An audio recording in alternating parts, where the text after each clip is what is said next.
Hi guys, welcome to my YouTube channel. हमने last video में ridge regression पढ़ा था और हमने ये देखा था कि कैसे वो ओवरफिटिंग से आपको बचा सकता है। आज के वीडियो में हम लोग क्या करेंगे कि रिज रिग्रेशन के पीछे का जो एग्जैक्ट मैथ्स है वो हम देखेंगे और फिर हम लोग स्क्रैच से रिज रिग्रेशन का कोड लिखेंगे। ठीक है। सो जैसा कि आप जानते हो, मतलब साइकिट लर्न में रिज बोल के एक क्लास है।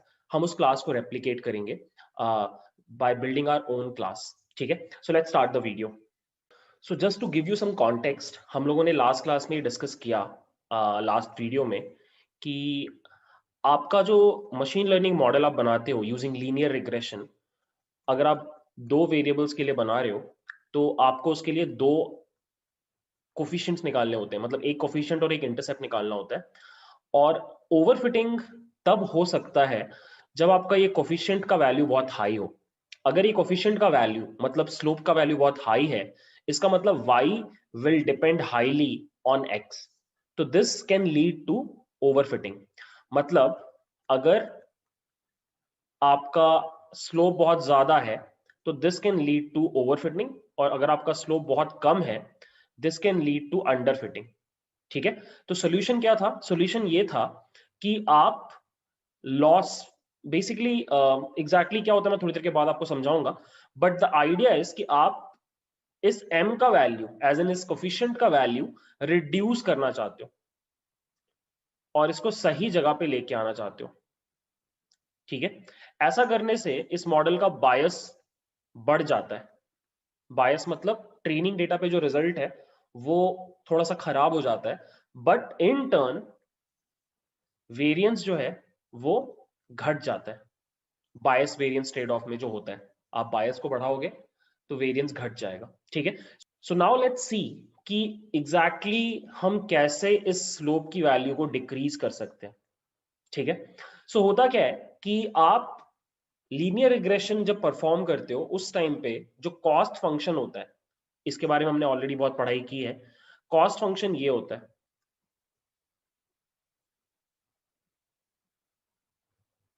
This is the cost function. आप इस कॉस्ट फंक्शन में एक टर्म ऐड कर देते हो। ठीक है। और जनरली वो टर्म क्या होता है, अगर आप 2D लीनियर रिग्रेशन कर रहे हो तो वो टर्म होता है लैम्डा टाइम्स एम स्क्वायर। ठीक है। एम क्या है? M is the slope. So अब rather than minimising this thing, you have to minimise this entire thing. और ये टर्म के ऐड होने की वजह से क्या हो रहा है कि आपका जो ओवरऑल स्लोप निकल के आएगा, जो ओवरऑल एम निकल के आएगा जिसके लिए ये वैल्यू मिनिमम होगा, that will be lesser than जब सिर्फ ये टर्म होता आपके लॉस फंक्शन में। ठीक है। So now what I will do is I will show you a derivation कि सच में ये टर्म ऐड करने से एम का वैल्यू आप रिड्यूस कर पा रहे हो। ठीक है, देखते हैं वो कैसे होता है। सो गाइज, आगे का डेरिवेशन देखने के लिए आपको एक बार सिंपल लीनियर रिग्रेशन का वीडियो देखना पड़ेगा जो मैंने कुछ दिन पहले शूट किया था। उसका लिंक मैं डिस्क्रिप्शन में डाल दूंगा। सेम टू सेम वही डेरिवेशन होगा, बस उस डेरिवेशन में ये टर्म ऐड हो जाएगा। ठीक है। सो इफ यू रिमेंबर, हमारा लॉस फंक्शन को आप ऐसे लिख सकते हो, आई इज इक्वल टू 1 से n, Y I minus M X I minus B का whole square plus lambda M square. अब आपको क्या करना पड़ेगा, आपको इसको दो टर्म्स के रिस्पेक्ट में डिफरेंशिएट करना पड़ेगा। मतलब आपको del L by del B करना पड़ेगा और del L by del M करना पड़ेगा, और दोनों को इक्वल टू जीरो करोगे और इससे आपको b का वैल्यू मिलेगा और इससे आपको m का वैल्यू मिलेगा। ये एग्जैक्ट चीज हम पहले कर चुके हैं। इनफैक्ट जो ये वाला फ्लो है जहां पे आप b के साथ डिफरेंशिएट करते हो, इसमें कोई चेंज नहीं है। जो आपने सिंपल लीनियर रिग्रेशन में पढ़ा था और जो आप यहां पढ़ रहे हो, इन दोनों में कोई भी डिफरेंस नहीं है। जो भी डिफरेंस है वो m के टर्म्स में है। तो मैं क्या कर रहा हूं, मैं अज्यूम कर ले रहा हूं कि आपने वो वीडियो देख रखा है और मैं यहाँ पे दोबारा से डेरिवेशन नहीं कर रहा। मैं आपको डायरेक्टली बता देता हूं कि जब आप ये डेरिवेशन करके b का वैल्यू कैलकुलेट करोगे तो b का वैल्यू आता है y बार माइनस m x बार। यहाँ पे y बार क्या है? y डेटा का मीन, और x बार क्या है? x डेटा का मीन। ठीक है। और m क्या है? m is your slope. Okay. अब हम लोग ये वाला फ्लो देखेंगे जहां पे मेन डिफरेंस आएगा, ठीक है। So let's do that. So I will come down और हम लोग हमारे लॉस फंक्शन में, हमारा जो लॉस फंक्शन है इसमें I will make a change and the change would be this कि मैं यहाँ पे Y I minus M X I minus B के बदले ये चीज को फिल कर दूंगा। So this will be Y bar minus M X bar का whole square plus lambda M square. और अब मैं क्या करूंगा, डिफरेंशिएट करूंगा विथ रिस्पेक्ट टू एम, ठीक है। तो सबसे पहले क्या होगा, आई गेस आपको इतना पता है, पहले आप इस टर्म को डिफरेंशिएट करोगे, फिर आप इस टर्म को डिफरेंशिएट करोगे, तो आपको मिलेगा 2 times sigma I is equal to 1 to N Y I minus M X I minus Y bar minus M X bar का whole square. I am sorry, whole square नहीं आएगा, डिफरेंशिएट हो चुका है। और फिर आप हर टर्म को इंडिविजुअली डिफरेंशिएट करोगे विथ रिस्पेक्ट टू एम। तो आपके पास आएगा ये वाला टर्म 0 हो जाएगा, ये वाले टर्म के बदले आएगा माइनस एक्स आई, ये वाला टर्म 0 हो जाएगा, ये वाले टर्म के बदले आएगा माइनस एक्स, ओके ये प्लस हो जाता है, माय बैड, यहाँ पे प्लस होना चाहिए था क्योंकि जब ये माइनस मल्टीप्लाई होगा इस माइनस से तो इट वुड बी प्लस, ठीक है। So my bad, so this would be plus X bar plus इसका जब आप डिफरेंशिएशन करोगे विथ रिस्पेक्ट टू एम तो it will give you 2 lambda M, ठीक है। और इसको आपको इक्वल टू 0 सेट करना है, ठीक है। यहां तक आई गेस आपको समझ में आ रहा है। So we can rewrite this entire thing as, हम लोग क्या कर सकते हैं, यहां से -1 कॉमन निकाल सकते हैं। तो this would become -2 sigma I is equal to 1 से n Y I minus Y bar minus M X I और प्लस एम एक्स बार, ठीक है। और यहाँ पे आ जाएगा X I minus X bar क्योंकि हमने यहाँ से -1 कॉमन निकाल लिया plus 2 lambda M equal to 0। अब हम इसको रीराइट कर सकते हैं by writing this lambda M, ये पॉजिटिव है, ये यहाँ पे आ गया, ये 2 हट गया, ये 2 भी हट गया, minus sigma I is equal to 1 से n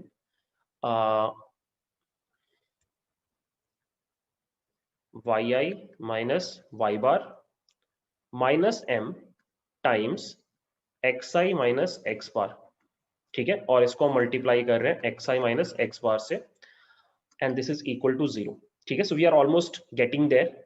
now what we will do is कि we will expand these terms.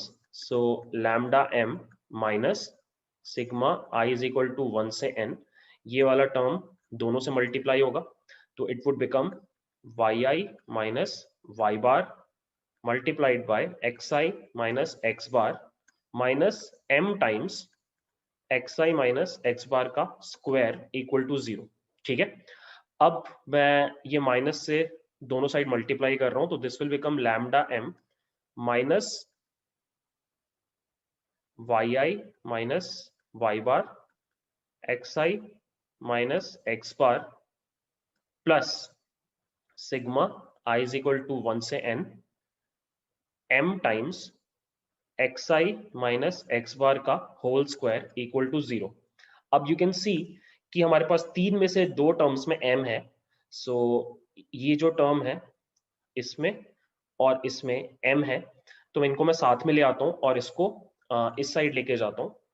तो this would become lambda m plus m sigma i is equal to 1 से n X I minus X bar का whole square equal to sigma Y I minus Y bar X I minus X bar. अब यहां से हमने m common निकाल लिया तो this would become sigma i is equal to 1 से n Y I minus Y bar X I minus X bar divided by sigma i is equal to 1 से n X I minus X bar का whole square plus lambda. So अगर guys this is it, मतलब यही हमें derive करना था, हमने derive कर लिया। m का वैल्यू आप ऐसे निकालते हो, दिस इज द m का value, this is the m का वैल्यू।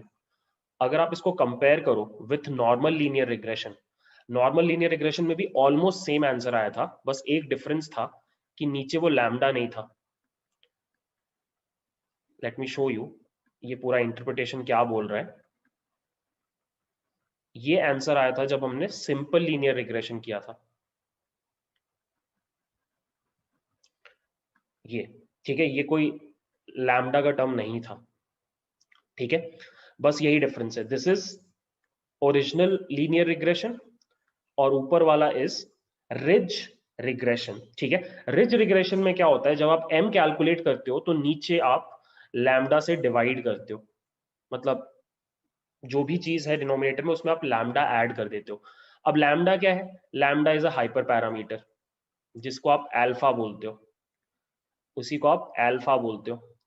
तो अब जितना बड़ा आप अल्फा रखोगे, अब सबसे पहले सोचो अगर आपका लैम्डा का वैल्यू अगर 0 है तो ये और ये दोनों सेम चीज है, मतलब लैम्डा इज इक्वल टू 0 के लिए आप लीनियर रिग्रेशन ही परफॉर्म करोगे। लैम्डा का वैल्यू अगर आप 10 करोगे तो m का वैल्यू थोड़ा सा डिक्रीज करेगा क्योंकि आपने डिनोमिनेटर को बढ़ाया। सिमिलरली अगर आप 100 करोगे तो और ज्यादा बढ़ जाएगा, ठीक है। तो कुछ भी अगर आप पॉजिटिव रख रहे हो लैम्डा में तो m में थोड़ा सा चेंज आएगा, अगर आप उसको 0 कर दोगे तो कोई चेंज नहीं आएगा। और अगर m में चेंज हो रहा है तो फिर ऑटोमेटिकली b में भी चेंज होगा, क्योंकि b कैसे कैलकुलेट होता है, y bar minus m x bar, and that's it. That is why regularization works. That is how ridge regression works. At the end, ऊपर जब हमने लैम्डा m स्क्वायर ऐड किया हमारे लॉस फंक्शन में, उससे बस यही फायदा हुआ कि एंड में जो आपका m कैलकुलेट करने का फॉर्मूला था वहां पे डिनोमिनेटर में एक टर्म ऐड हो गया, और वो टर्म था लैम्डा, आपका हाइपर पैरामीटर। सो जितना ज्यादा आप लैम्डा रखोगे m उतना ही घटेगा, ठीक है। और दैट्स इट। इसी तरीके से रिज रिग्रेशन काम करता है इन 1D, वन मतलब 2D, ठीक है। अब मैं क्या करूंगा, ये कोड आपको लिख के दिखाऊंगा और फिर आपको एक्चुअली में दिखाई देगा कि हाँ सच में यही चीज हो रही है जिसकी वजह से m का वैल्यू घट रहा है। सो गाइज मैंने ऑलरेडी ये फाइल बना रखी है, और इसमें मैंने रिज रिग्रेशन वाली क्लास को इंपोर्ट करके कोड चला रखा है, सो दैट हम जब क्लास बनाएं उसको हम कंपेयर कर पाए साइड बाय साइड, जो रिजल्ट्स आ रहे हैं उनको, ठीक है। सो ये डेटा सेट मैं कंसिस्टेंटली यूज कर रहा हूँ इस पूरे सीरीज में। इट्स बेसिकली हमने जनरेट किया एक लीनियर डेटा, एक इनपुट कॉलम एक output column, and this is the data set. So मैंने क्या किया, मैंने पहले लीनियर रिग्रेशन क्लास को इंपोर्ट करके उसको ट्रेन करके कोफिशिएंट और इंटरसेप्ट वैल्यू कैलकुलेट किया, ठीक है। फिर मैंने रिज रिग्रेशन वाली क्लास को कॉल किया और मैंने अल्फा का वैल्यू 10 सेट किया, ठीक है। और उसके बाद मैंने मॉडल को ट्रेन किया and you can see alpha equal to 10 के ऊपर मेरा जो स्लोप का वैल्यू है वो थोड़ा सा डिक्रीज हो गया, 27 से 24 पे आ गया। एंड सिमिलरली थोड़ा सा इम्पैक्ट आपके इंटरसेप्ट पे भी पड़ा, ठीक है। और just to show you again, मैंने अल्फा का वैल्यू 100 भी डाल करके कैलकुलेट किया तो यू कैन सी काफी कम हो गया, 12 पे आ गया, 24 से 12 पे आ गया, ठीक है। और just again to show you, मैंने तीनों रिग्रेशन लाइंस को सेम प्लॉट पे प्लॉट किया तो you can see this is the result. मेरे एक्चुअल डेटा के ऊपर जो मेरा लीनियर रिग्रेशन लाइन है without any regularization, that is the red line, जिसका स्लोप सबसे ज्यादा है अगर आप ध्यान से देखो। उसके बाद आता है ग्रीन लाइन, जब आपके अल्फा का वैल्यू वाज इक्वल टू 10 तो थोड़ा सा स्लोप घट गया है। और जब आपने 100 टाइम्स कर दिया slope, the orange line you can सी आपका बहुत ज्यादा आपने डिक्रीज कर दिया स्लोप, और अब ये ग्रेजुअली अंडर फिटिंग वाली कैटेगरी में घुस रहा है, ठीक है। सो आई गेस ऑप्टिमम होगा 1 या शायद 10, ये आप रिजल्ट्स निकाल करके देख पाओगे, R2 स्कोर कैलकुलेट करने से आपको आइडिया लग जाएगा, ठीक है। तो anyways just to show you visually कि रिज रेगुलराइजेशन कैसे काम कर रहा है, मैंने आपको ये वाला डायग्राम बना के दिखाया। अब हम क्या करेंगे, हम हमारा खुद का एक क्लास बनाएंगे। Let's create a class, let's call it मेरा रिज, ठीक है, मेरा रिज। और यहाँ पर we will add our constructor constructor में एक सेल्फ होगा और अल्फा का वैल्यू हमें बताया जाएगा। अगर कुछ नहीं बताया जाएगा तो 0.1 हम अज्यूम कर लेंगे। Self dot alpha would be equal to alpha, ठीक है।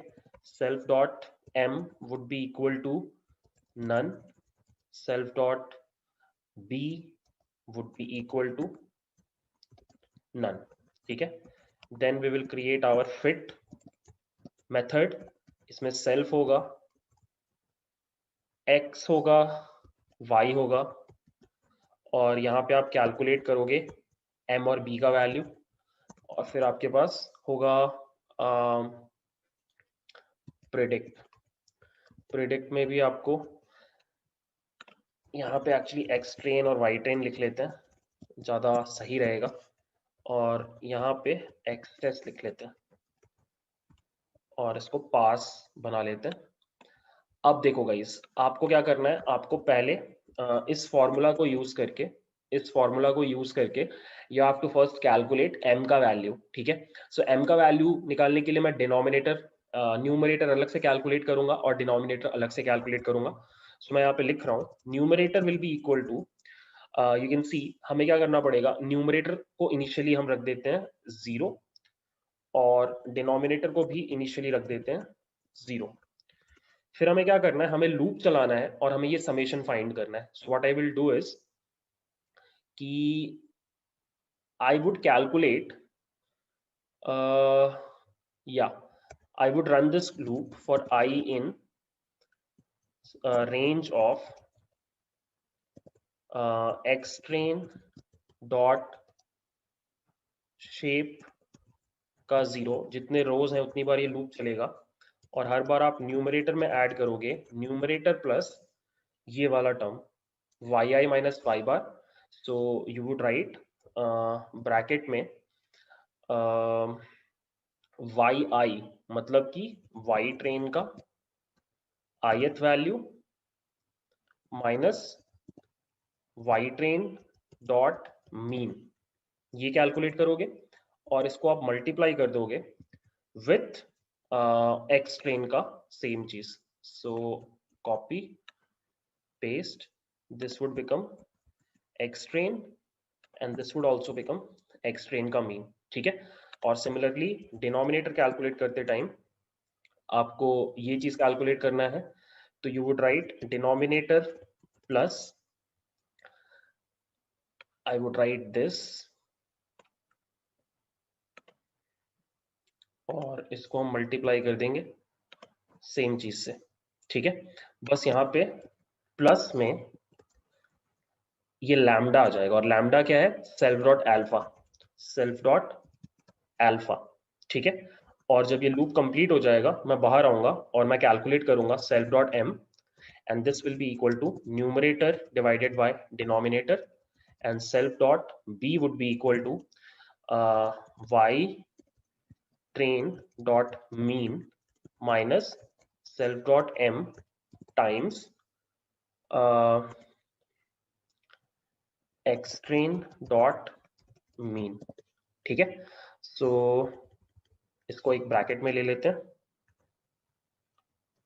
And let's also print out self dot m का क्या वैल्यू है और सेल्फ डॉट b का क्या वैल्यू है, ठीक है। So this is it. एक बार इसको रन करके देखते हैं। हमें अगर इसको रन करना हो तो हम एक रेग बोल करके एक ऑब्जेक्ट बना रहे हैं मेरा रिच क्लास का। अल्फा का वैल्यू अभी मैं अल्फा का वैल्यू 10 रख लेते हैं सो दैट हम कंपेयर कर पाए, ऊपर हमने 10 के लिए निकाला था। सो 10, और अब यहाँ पे हम लिखेंगे reg dot fit and we will pass x, y, और ये तो कुछ बहुत ही अलग आ रहा है। क्या महान आदमी हो यार, मैंने एक बहुत बड़ा स्टूपिड मिस्टेक किया। हम क्या कर रहे हैं, हम डिनोमिनेटर कैलकुलेट करते टाइम हर बार सेल्फ डॉट अल्फा ऐड कर रहे हैं। ऑब्वियसली आप ऐसा नहीं करोगे, आप एक बार जब पूरी तरीके से कैलकुलेट कर लोगे डिनोमिनेटर, उसके बाद आप अल्फा ऐड करते हो। तो बहुत बड़ा मिस्टेक ये है कि सेल्फ डॉट ऐड लूप के अंदर ना हो करके आप यहाँ पे करोगे, जब आप डिनोमिनेटर पूरा कैलकुलेट कर लोगे उसमें आप अल्फा ऐड करते हो। My bad. It was quite stupid. Run करते हैं एक बार फिर से एंड यू कैन सी ये रहा हमारा आंसर 24.95 माइनस 2.12। अगर हम ऊपर जाएं तो ये देखो, जब अल्फा का वैल्यू 10 था, 24.95 माइनस 2.12। लेट्स सी अगर हम 100 सेट करते हैं तो रिजल्ट ये आ रहा है कि नहीं, 12.93 minus 1.42। So what we will do is will set it to 100 और ये रहा 12.93 माइनस 1.42। सो हमने एग्जैक्टली सेम क्लास बना दिया जो लीनियर ब्रिज रिग्रेशन वाले साइकिट लर्न के कोड में है। ठीक है, सो एक बार आप ट्राई करो ये कोड खुद से लिखने का। अब हम क्या करेंगे, हम n डायमेंशनल स्पेस के लिए, n डायमेंशनल डेटा के लिए ये सेम काम करेंगे और ये कोड को जनरल बनाते हैं। ठीक है, सो या that's it. So now guys, हमने 1D एक्चुअली 2D डेटा में रिज रिग्रेशन स्क्रैच से अप्लाई करके देख लिया। अब हम उस सेम कॉन्सेप्ट को थोड़ा सा लेकर के चलते हैं हायर डायमेंशन में, जब हमारे पास n डायमेंशनल डेटा हो। ठीक है, सो मान लो हमारे पास ये डेटा है x1 x2 dot dot dot xn और y, मतलब हमारे पास n इनपुट कॉलम्स है और एक आउटपुट कॉलम है, मतलब हमारे पास टोटल मिला के n+1 कॉलम्स हैं और मान लो हमारे पास टोटल मिला के m रोज है। हमारे पास ये डेटा है। ठीक है, अब हमें इसके ऊपर रिज रिग्रेशन अप्लाई करना है, तो कैसे अप्लाई करेंगे? सो आपको ऑलरेडी पता है कि n डायमेंशन में भी आपका जो लॉस फंक्शन होता है वो इसी फॉर्म में होता है, 1 से लेके m तक, m is the number of rose, yi minus yi hat का होल स्क्वायर। अब मैंने आपको मल्टीपल लीनियर रिग्रेशन वाले वीडियो में समझाया था कि आप इसको मैट्रिक्स के फॉर्म में कैसे ला सकते हो। आप इसको मैट्रिक्स के फॉर्म में ऐसे ला सकते हो, लेट्स से थोड़ी देर के लिए हम मान लेते हैं कि यहाँ पे जो वेट्स हमें कैलकुलेट करने हैं, जो कोफिशिएंट्स हमें कैलकुलेट करने हैं, वो होंगे W1 W2 dot dot dot Wn। For every input column you will calculate one coefficient, W बुला रहे हैं हम उसको, और एक W0 होगा इंटरसेप्ट टर्म। सो टोटल मिला के मुझे इस प्रॉब्लम को सॉल्व करने के लिए n+1 कोफिशिएंट्स का वैल्यू निकालना है। ठीक है, तो आप इस प्रॉब्लम को मैट्रिक्स फॉर्म में कैसे लिख सकते हो? आप ये लिख सकते हो, आप लिख सकते हो x w minus y transpose x w minus y। अब ये कैसे आया, इसके लिए आपको वो पिछला वीडियो देखना पड़ेगा, वहां पे मैंने बहुत डिटेल में समझाया है। मैं फिर से नहीं समझा रहा हूँ because it would take around 10 minutes, कोई पॉइंट नहीं है, आप पिछला वीडियो देख सकते हो। ठीक है, मैं बस आपको ये बता देता हूँ कि यहाँ पे y क्या है सबसे पहले। सो y is basically this column, this entire output वाला कॉलम। ठीक है, सो ये बेसिकली एक मैट्रिक्स होगी जहां पे हमारे सारे आउटपुट वाले कॉलम की वैल्यूज होंगी। टोटल मिला के कितनी वैल्यूज होंगी? m वैल्यूज होंगी, बिकॉज यहाँ पे m रोज है। ठीक है, नेक्स्ट w क्या है? w is again a matrix जहां पे W0 W1 dot dot dot Wn। सो इसका इस मैट्रिक्स का शेप इज n×1। ठीक है, n×1 रोज है इसमें। और x क्या है? x is basically this matrix 1 1 1 dot dot dot 1 x 1 1 x 1 2 dot dot dot x 1n x 2 1 x 2 2 dot dot dot x 2n dot dot dot x m1 x m2 dot dot dot x mn। Basically आपने सारा का सारा ये values extract कर लिया, ये सारी values आपने एक्सट्रैक्ट कर ली और इनके आगे 1 लगा दिया। ठीक है, ये सब मैंने पिछले सेशन में बताया है आपको। सो ये वो मैट्रिसेस हैं। ठीक है, ये वो मैट्रिसेस हैं। सो मतलब अगर मैं n डायमेंशनल डेटा के साथ काम कर रहा हूं तो मैं अपने लॉस फंक्शन को इस फॉर्म में लिख सकता हूं। आई will rewrite the loss function. The loss function is x w minus y, ये मैट्रिक्स है, इसका transpose x w minus y। ठीक है, ये हो गया नॉर्मल लीनियर रिग्रेशन के लिए।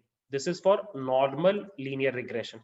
अब मुझे इसके ऊपर अप्लाई करना है रिज रिग्रेशन, मतलब मुझे इसमें एक रेगुलराइजेशन टर्म ऐड करना है। और वो रेगुलराइजेशन टर्म क्या होगा? वो रेगुलराइजेशन टर्म होता है लैम्डा w स्क्वायर। और यहाँ पे w क्या है? W फिर से ये मैट्रिक्स ही है, ठीक है, मतलब दिस मैं यहां पे लिख रहा हूं, this term can be rewritten as lambda W0 का स्क्वायर प्लस लैम्डा W1 का स्क्वायर प्लस लैम्डा W2 का square dot dot dot plus lambda WN का स्क्वायर। ये चीज और ये चीज सेम है, ठीक है। अगर मैं लैम्डा कॉमन निकाल लूं तो अंदर आ जाएगा W0 का स्क्वायर प्लस W1 का स्क्वायर प्लस W2 का square dot dot dot WN का स्क्वायर, ठीक है। अब मैं क्या कर सकता हूं, इस पूरी चीज को ऐसे लिख सकता हूं,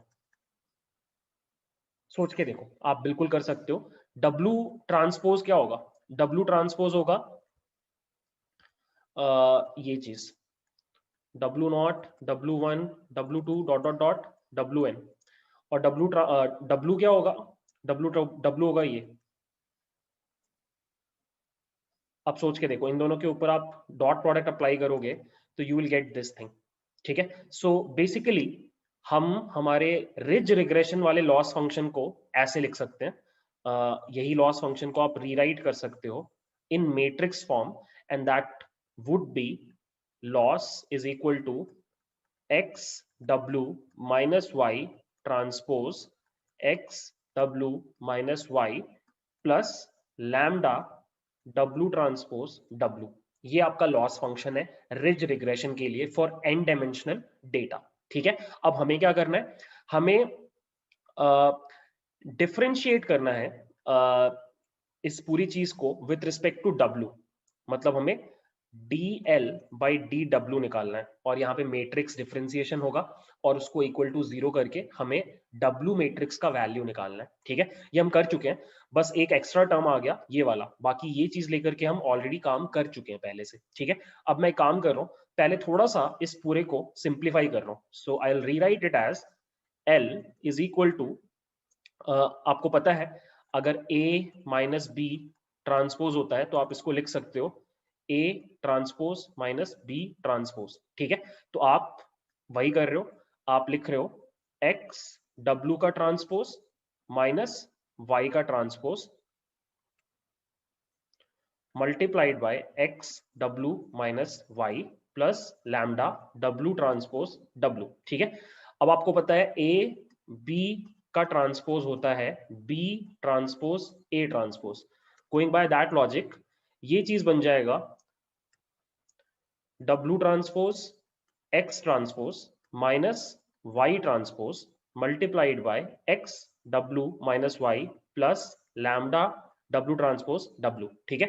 थोड़ा सा और सिंप्लीफाई कर रहे हैं, क्रॉस मल्टीप्लाई कर रहे हैं, क्रॉस मल्टीप्लाई नहीं मतलब एक्सपैंड कर रहे हैं टर्म्स को, सो ये हो जाएगा W transpose X transpose X transpose sorry X W minus W transpose X transpose Y minus Y transpose X W plus Y transpose Y plus lambda W transpose W, ठीक है। अब आई गेस आपको पता है कि मैंने last video में again ये पूरा करके बताया था कि ये जो टर्म है, ये दोनों टर्म्स ये एक्चुअली सेम है, ठीक है। मैंने ये आपको फिर से लास्ट वीडियो में बताया था, मैं फिर से यहाँ पे दोबारा से नहीं बताऊंगा, 5 मिनट और लग जाएंगे, आपको वो पिछला वीडियो एक बार देखना पड़ेगा। ये दोनों टर्म्स सेम है, ठीक है। और अब हम लोग ऑलमोस्ट वहां पर है जहां पे हम डिफरेंशिएशन परफॉर्म करेंगे। सो अब हम लोग बस एक बार लास्ट टाइम रीराइट करते हैं इस पूरी चीज को, W transpose X transpose X W minus, since ये दोनों टर्म्स सेम है मैं ये लिख रहा हूं 2 times W transpose X transpose Y plus Y transpose Y plus lambda W transpose W, ठीक है। ये मेरा फाइनली लॉस फंक्शन है, और अब मुझे इसको डिफरेंशिएट करना है with respect to the matrix W, ठीक है। सो मुझे निकालना है DL बाय DW, ठीक है। सो क्लियरली यू कैन सी सबके ऊपर अलग अलग डिफरेंशिएशन करना पड़ेगा, चारों के ऊपर। ये टर्म ऑलरेडी समझ में आ रहा है, इट विल बिकम 0। बाकी लोगों का डिफरेंशिएशन करने के लिए मैं एक गाइड आपके सामने रख रहा हूं। तो ये एक किसी यूनिवर्सिटी का पीडीएफ शीट है जहाँ पे मेट्रिसेस को कैसे डिफरेंशिएट किया जाता है उसका फॉर्मूलाज दिया हुआ है, ठीक है। हम ये फॉर्मूला एज गाइड यूज करेंगे।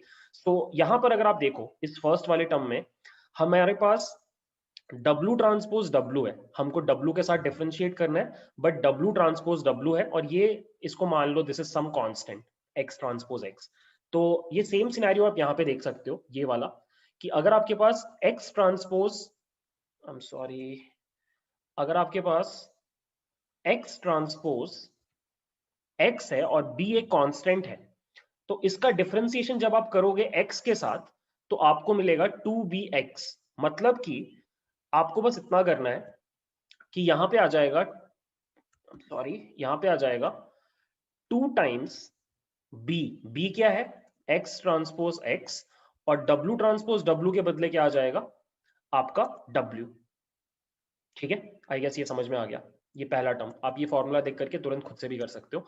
नेक्स्ट, यहां पे मुझे डब्ल्यू ट्रांसपोज के हिसाब से डिफरेंशिएट करना है। सो यू कैन सी, अगर आपके पास कुछ ऐसा है एक्स ट्रांसपोज बी और उसका डिफरेंशिएशन आपको एक्स के साथ करना है, तो it is just be.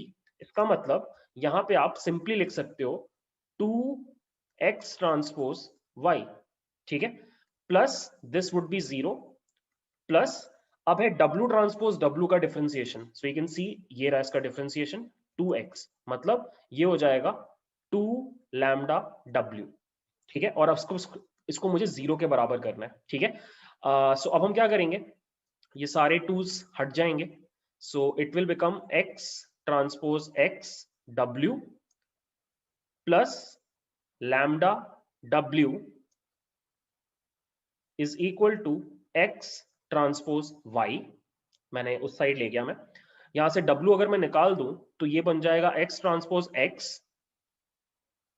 Plus lambda identity matrix, क्योंकि आप डायरेक्टली ऐसे W को नहीं निकाल सकते, लैम्डा इज अ स्केलर, तो यहाँ पे हमें आइडेंटिटी मैट्रिक्स डालना पड़ा, और ये मेरा W है, is equal to x transpose y। और अब अगर मैं इसको थोड़ा सा और इस पूरे टर्म को अगर मैं यहां ले जाऊं तो ये हो जाएगा W is equal to x transpose x plus lambda I का inverse x transpose y। And that's it guys, this is the solution for ridge regression, this is the solution। अगर आपको याद होगा, अगर आप वो वीडियो देख रहे होगे साथ में, तो वहां पे आया था W is equal to x transpose x का इनवर्स x ट्रांसपोज y। यहां पर फिर से ये लैम्डा वाला टर्म आ गया, साथ में एक आइडेंटिटी मैट्रिक्स है, और ये एक आइडेंटिटी मैट्रिक्स है जिसका शेप होगा n cross 1 comma n cross 1। मतलब अगर आपके पास 3 कॉलम्स हैं तो ये 4 बाय 4 का आइडेंटिटी मैट्रिक्स होगा, ठीक है। तो इसकी वजह से क्या हो रहा है, इस टर्म के ऐड होने की वजह से आपके सारे जो कोफिशिएंट्स कैलकुलेट होंगे W0 से लेके WN तक, सबका वैल्यू डिक्रीज कर जाता है। जितना आप लैम्डा बढ़ाते जाओगे उतना आपका वैल्यू डिक्रीज करता जाएगा, ठीक है। So this is the formulation. एक बार आई वुड रिकमेंड पिछला वाला वीडियो देखो जिसका लिंक मैंने डिस्क्रिप्शन में दे रखा है, और खुद से एक बार इसको पेन पेपर पे डिराइव करने का ट्राई करो।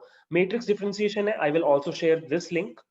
ये एज अ गाइड यूज करो, या फिर थोड़ा सा और टाइम इन्वेस्ट करके मैट्रिसेस का डिफरेंशिएशन कैसे होता है वो सीख जाओ, तो और बेटर रहेगा। बट या right now this is the thing, और इसी को हम अब कोड करेंगे यूजिंग पाइथन।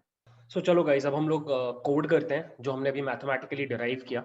सो हमें एक डेटा सेट चाहिए था जिसमें एक से ज्यादा इनपुट कॉलम्स हो, तो मैंने ये लोड डायबिटीज वाला डेटा सेट फिर से यूज किया। ये हम कई बार यूज कर चुके हैं।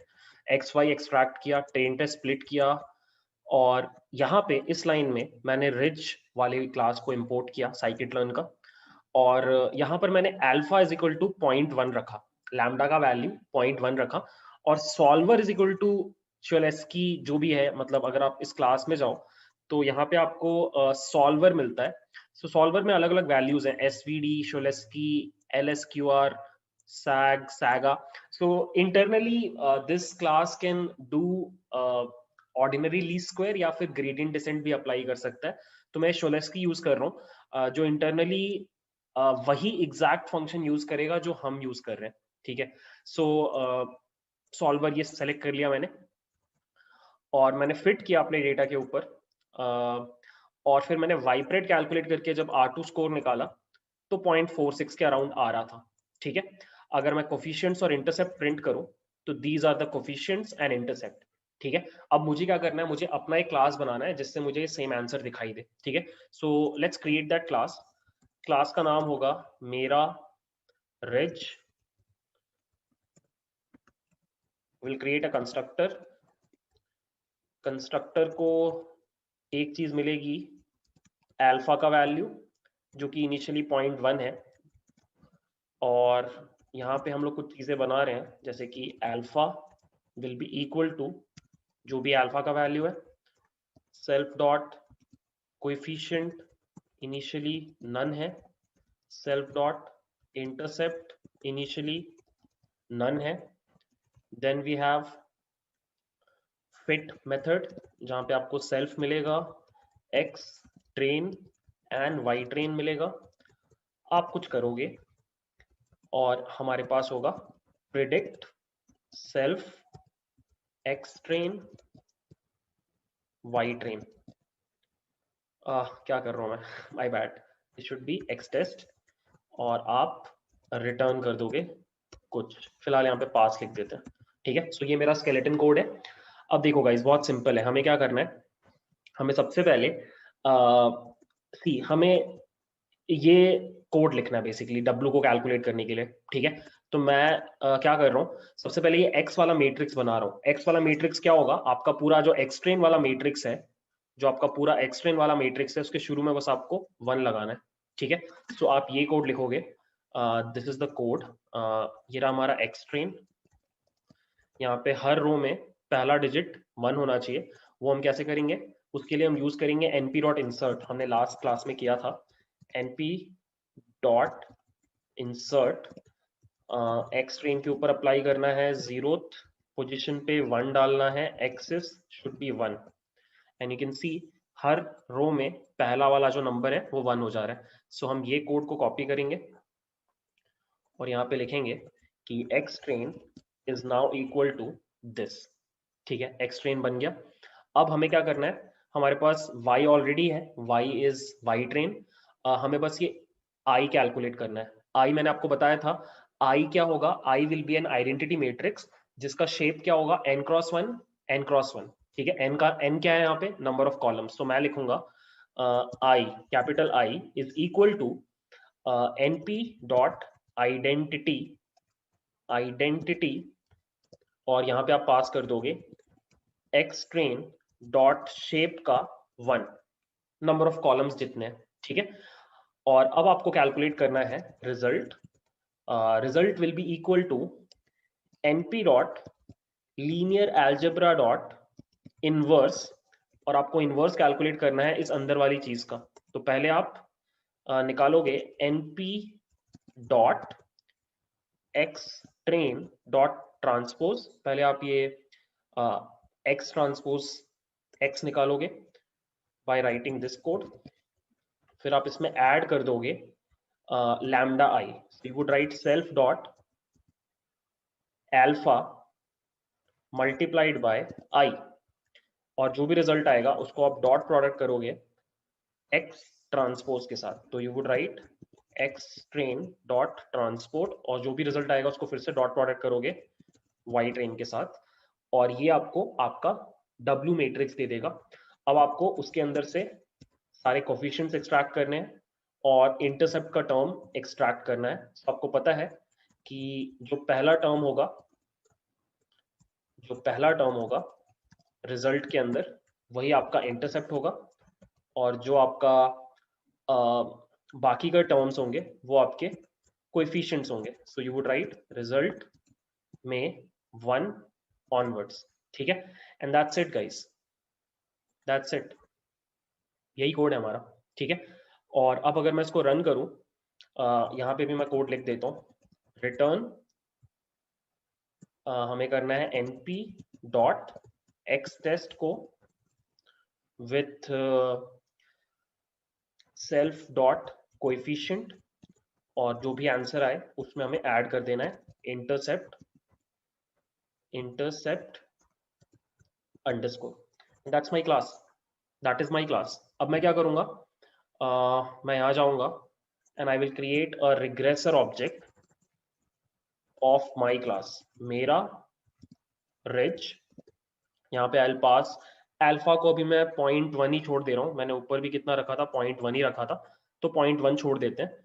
और रेग डॉट फिट करते हैं X train and Y train, ठीक है। फिर हम लोग कैलकुलेट करते हैं Y pred, this will be equal to reg dot predict X test, let's print the R2 score, y test comma y pred, let's print these two terms also, so तीनों चीजें साथ में प्रिंट हो जाएंगी। let's run this and you can see 0.46 आ रहा है, 0.46 930, 0.46 920, 930 के बदले 920 आ रहा है, और यहाँ पे 150.89 आ रहा है, यहाँ पे 150.84 आ रहा है, यहाँ पे 44.0 -241 452 है, और यहाँ पे ऑलमोस्ट सेम है, बस कुछ जगहों पे आपको डिफरेंस दिखाई देगा, जैसे कि आई विल शो यू। जैसे कि यहाँ पे देखो, ये टर्म है -164 और ये टर्म है -165। सो मेरे दिमाग में एक क्वेश्चन आया कि ये डिफरेंस क्यों आ रहा है। डिफरेंस आना नहीं चाहिए, अगर हम दोनों मतलब उनका क्लास और हमारा क्लास सेम फॉर्मूला यूज कर रहा है तो डिफरेंस आना नहीं चाहिए। सो थोड़ा मैंने रिसर्च किया तो मेरे को पता चला कि apparently what they are doing is कि वो लोग इस आइडेंटिटी मैट्रिक्स में, ये जो आइडेंटिटी मैट्रिक्स है जो कि ऐसा दिखाई देगा 1 0 0, अगर ये 3/3 होगा तो ये लोग इसका पहला वाला टर्म को 0 कर दे रहे हैं, ठीक है। और वो इसलिए कर रहे हैं क्योंकि वो इंटरसेप्ट के ऊपर ये लॉजिक, इंटरसेप्ट वाले कोफिशिएंट के ऊपर एज इन W0 के ऊपर वो लॉजिक अप्लाई नहीं करना चाहते। तो सेम काम जब मैंने किया, लेट मी शो यू, मैंने क्या किया, मैंने लिखा I का 0 इज इक्वल टू 0, मैंने ये कोड लिखा, और अब जब मैं दोबारा रन कर रहा हूं इस कोड को, I am getting the exact same answer, exact same answer, मतलब जो इनका है 44.020 150.890, सी आप साइड बाय साइड कंपेयर करोगे एकदम सेम आंसर आ रहा है, -164.98 -164.98, ठीक है। सो अपेरेंटली वो लोग सेम फॉर्मूला यूज कर रहे हैं, बस एक चीज चेंज कर रहे हैं और वो ये है। एंड ऑनेस्टली मेरे को अभी तक क्लियर आंसर नहीं मिल पाया इसका, एक्चुअली टाइम नहीं मिला। आई वॉज वेरी श्योर कि जो मैं कर रहा हूँ सही है, बट मेरे को जब आंसर में डिफरेंस दिखाई दिया तो फिर मुझे लगा कि कुछ गड़बड़ है, तो रिसर्च करने पे तो मुझे समझ में आ गया कि सॉल्यूशन ये है, बट ऐसा सॉल्यूशन क्यों है ये मुझे फिगर करने में थोड़ा अभी टाइम लगेगा। तो अगर आपको पता चलता है इसका रीजन क्या है तो आप कमेंट्स में लिख देना गाइस, मैं आपके कमेंट को पिन कर दूंगा, ठीक है। सो या that's it, this is the code and you can just play with this code, एक बार ट्राई करना खुद से लिखने का, and that's it. Ridge regression आप खुद से बना सकते हो, आपको जरूरत नहीं है उनके क्लास की, ठीक है, स्पेशली अगर आपके पास छोटा डेटा सेट है। बड़ा डेटा सेट है तो ये वाला चीज प्रॉब्लम करेगा, जो प्रॉब्लम वहां पे था, प्रॉब्लम क्या था, टाइम कॉम्प्लेक्सिटी का। बहुत बड़े डेटा सेट में टाइम कॉम्प्लेक्सिटी बहुत बढ़ जाता है, n³ के ऑर्डर का हो जाता है, तो फिर सॉल्यूशन क्या है, आप ग्रेडियंट डिसेंट अप्लाई करते हो। तो अब हम लोग नेक्स्ट वीडियो में क्या करेंगे, हम लोग ग्रेडियंट डिसेंट कैसे अप्लाई किया जाता है रिज रिग्रेशन में वो सीखेंगे। So that's it, thanks for watching, bye.